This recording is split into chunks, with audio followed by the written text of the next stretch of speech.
Merci de nous rejoindre sur CAN News 24, le flash d'information, lutte contre le paludisme, le taux de mortalité en baisse dans le littoral. L'on est passé de 23% en 2008 à 17%, soit une réduction nette de 6%. L'annonce est de l'unité régionale de lutte contre le paludisme pour le littoral.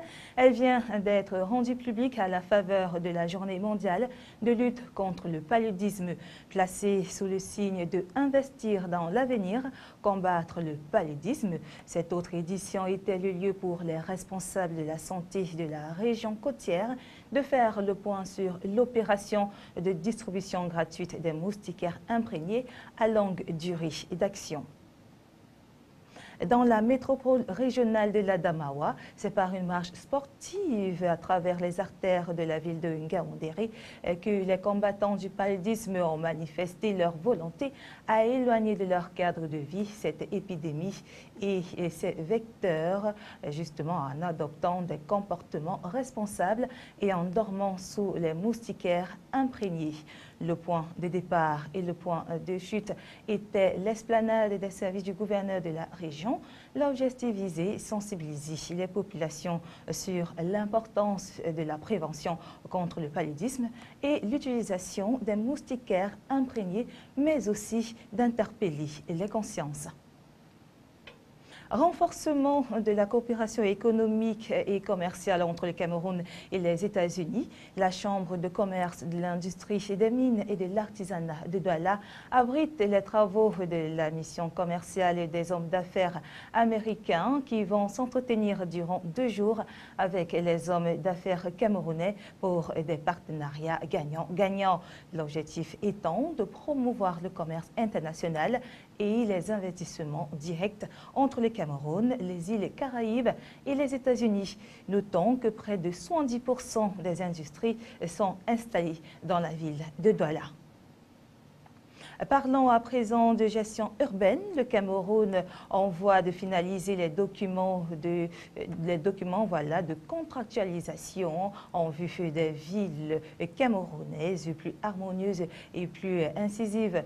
Le ministre de l'Habitat et du Développement urbain, Jean-Claude Mpointou, en compagnie de la secrétaire d'État chargée de l'Habitat, Madame Dibon, née Billon Marie-Rose, a présidé ce 25 avril 2013 à Yaoundé la séance d'ouverture de l'atelier sur la finalisation de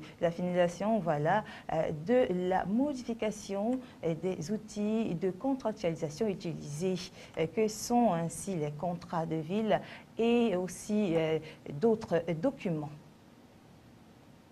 Élection de la Ligue régionale de football pour le Nord. Aboubacar Halim Konaté, rempile pour 4 années encore pour son mandat ou alors pour son 4e mandat à la tête de cette ligue. Le président réélu n'a pas ainsi rencontré de difficultés ce mercredi 24 avril au cours du Conseil régional exécutif face à une 60aine de membres, tous acquis à sa cause.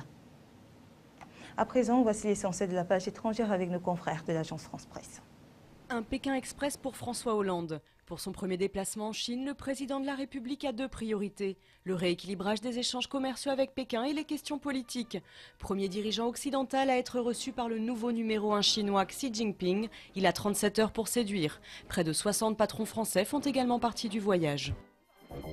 Triste record. Avec 3 224 000 demandeurs d'emploi sans activité, la France dépasse le seuil historique de janvier 1997. En incluant les chômeurs ayant eu une activité réduite, le nombre d'inscrits à Pôle emploi atteint 4 740 000. Cette flambée entérine un 23e mois consécutif de hausse.